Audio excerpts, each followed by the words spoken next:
Então, gente, eu vou tentar responder alguns comentários a respeito de um vídeo meu sobre banheiro de gênero neutro, né? Uma notícia recente que saiu aí, eu decidi comentar brevemente, né, a partir daquilo que eu sei, a partir daquilo que eu acredito que seja o mais correto. E que achei interessante é o seguinte, que as duas pessoas que comentaram, as duas pessoas, não sei que os nomes são estranhos, né? Adotaram pseudônimos, não mostram os seus rostos, né? São pessoas assim, no meu entender, covardes, que estão aí com perfis nas redes sociais ou aqui no YouTube e não são capazes de mostrarem quem realmente são. A sua identidade, o seu nome verdadeiro, né? O seu nome ali de batismo, não são capazes. Eles falam como se fossem entidades assim evanescentes, né? Ok. E, né, aqueles comentários extremamente longos, chatos de ler, mas eu fui lendo. No fim das contas, o que, que eles estão tentando justificar? Né? Porque eles estão criticando a minha crítica ao banheiro de gênero neutro. Né? Ou seja, para estas pessoas, né, é necessário a educação nas escolas, educação sexual nas escolas. E basicamente para o quê? Ao que elas estão defendendo? Que, né, não que as meninas, por exemplo, as meninas, adolescentes ou até crianças, elas, vamos dizer, sejam orientadas progressivamente ao longo das suas vidas a assumir responsabilidades, a se tornar pessoas de bem. Não, elas são orientadas, sim, a ficar abrindo as pernas por aí, né? Ou seja, aquela cultura hedonista, mas que elas devem respeitar a tabelinha, né, dos ciclos menstruais e fazer uso de todo tipo de anticoncepcional. É isso que elas têm que fazer. Elas não têm, elas, entendeu? No entender, segundo o que essas pessoas ali estavam comentando, as meninas, elas não têm capacidade, as meninas que engravidam aí na sua adolescência, elas não têm capacidade para ser mães, mas elas têm capacidade, sim, para serem mulheres da vida, sabe? Mulheres de bordel, né? Elas estão aptas para isso, mas não para ser mães, né? Sendo que na minha família já ocorreu casos de meninas, né, adolescentes que engravidaram e se tornaram mulheres sérias, justamente porque não só foram acolhidas pela família, mas como foram instruídas pela minha família, né, pelas pessoas da minha família, a se tornarem pessoas sérias, né, a se tornarem pessoas que vão cumprir deveres em primeiro lugar nas suas vidas e não buscar o prazer. E lá pelas tantas foi fácil perceber, né, nesses comentários, que essas pessoas estão, de fato, não só apoiando essa cultura, né, é, do, do, essa cultura da busca do prazer, como também apoiam o movimento abortista. Foi fácil perceber isso nos comentários, mas eu decidi questioná-las se elas são ou não a favor, e elas disseram que são. Né? Aí eu fico pensando, né?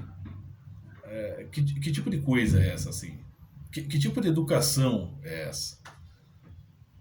Um desses aí que estavam comentando, que eu não sei nem se é homem, se é mulher, colocou uma lista, assim, que diz o seguinte: vivemos num país onde não há tolerância com as diferenças, vivemos num país onde a justiça é falha, vivemos num país onde não há empatia, vivemos num país cheio de preconceitos.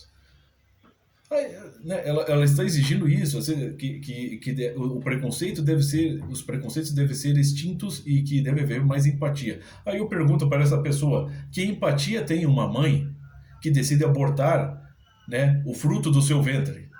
Hum? Me diz aí, que empatia é essa? Que tipo de empatia é essa? Você apoia o aborto, né? Mas ao mesmo tempo você quer que as pessoas tenham empatia?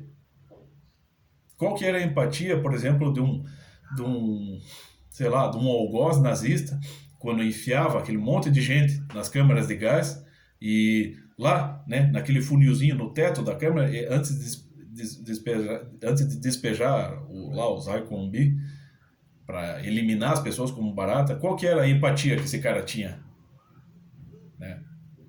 Veja, você não consegue perceber que existe uma certa similaridade disso entre uma câmara de gás e o ventre de uma mulher que sofre ali o procedimento do aborto? Não consegue perceber isso? Você está exigindo empatia das pessoas, meu? Né? Se o pessoal fica teorizando ali no, né, nas generalidades, como diz o professor Olavo de Carvalho muito bem. Quer dizer, assim, a pessoa está interessada nisso, em defender um ideal, colocar o ideal acima das pessoas. E o outro aqui também que não sei se é homem, se é mulher, está ali, porque a pessoa só tem direitos e deveres, né, a partir do momento que nasce. Então quer dizer assim que o Estado pode determinar a dignidade da pessoa, é só o Estado que determina. Tudo aquilo que está consagrado nas grandes religiões, nas tradições religiosas, inclusive aqui no catolicismo, de que o valor, né, da vida humana ele é absoluto, né, isso está consagrado também até pela ONU, que os direitos humanos são absolutos, né? Então que os direitos das culturas são relativos, então você não pode tocar nas vidas humanas.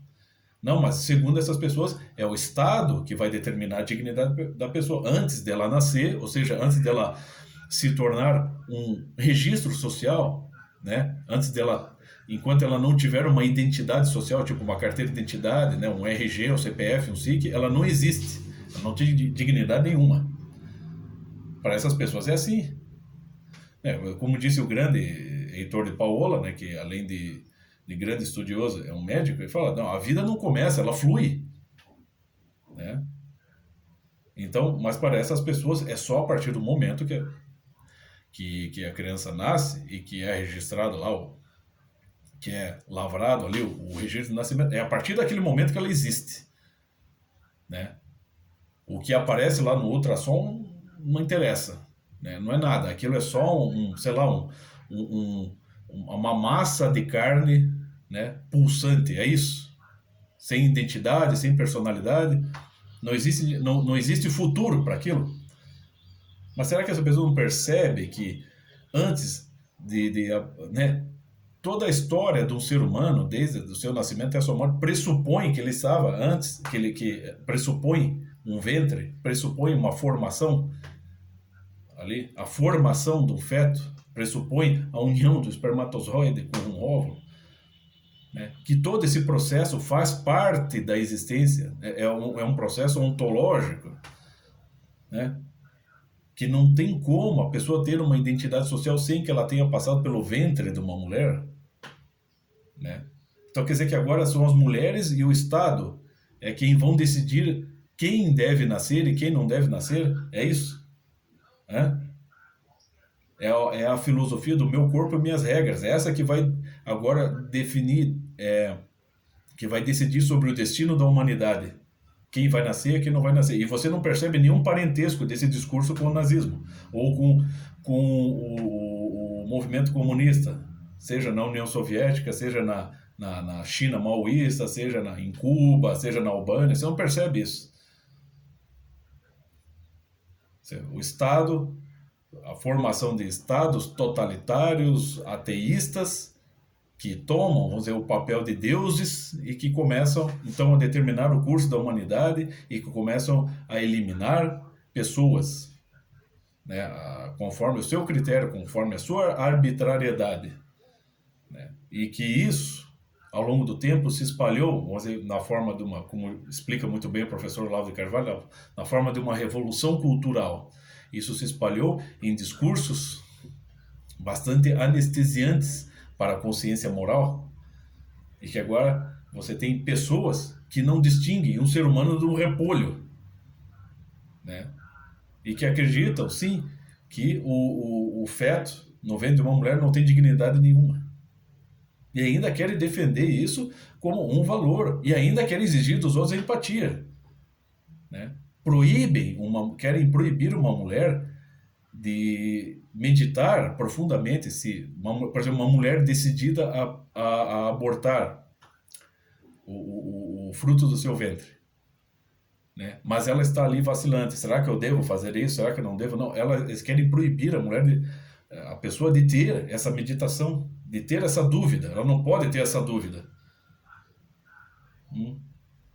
E estão exigindo empatia dos outros.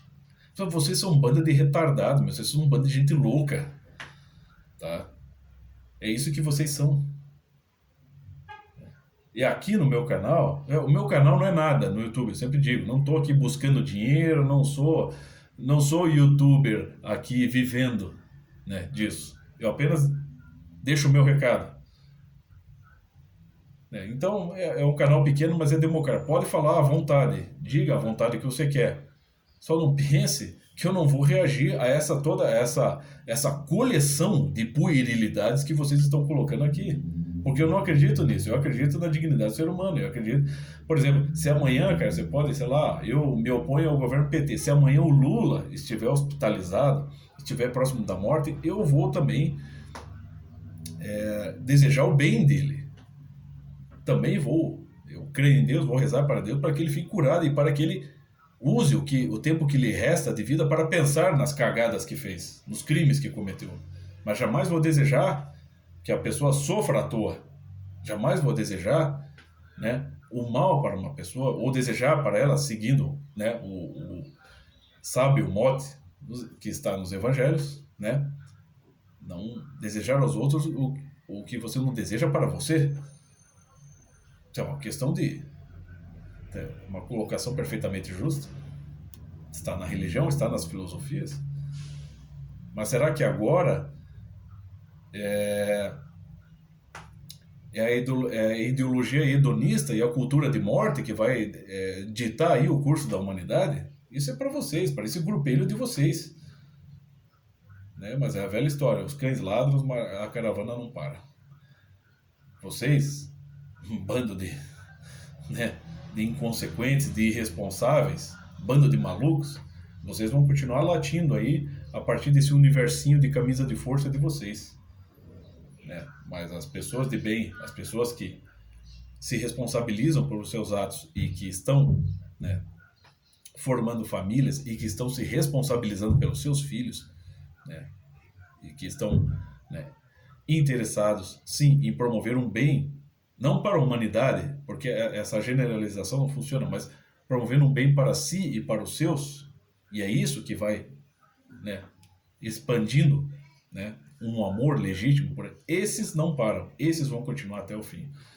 Porque esse é o valor universal que vocês não conseguem entender, e esse é o valor universal que vai estar presente até o fim dos tempos, mesmo que vocês tentem destruí-los continuamente. Acordem.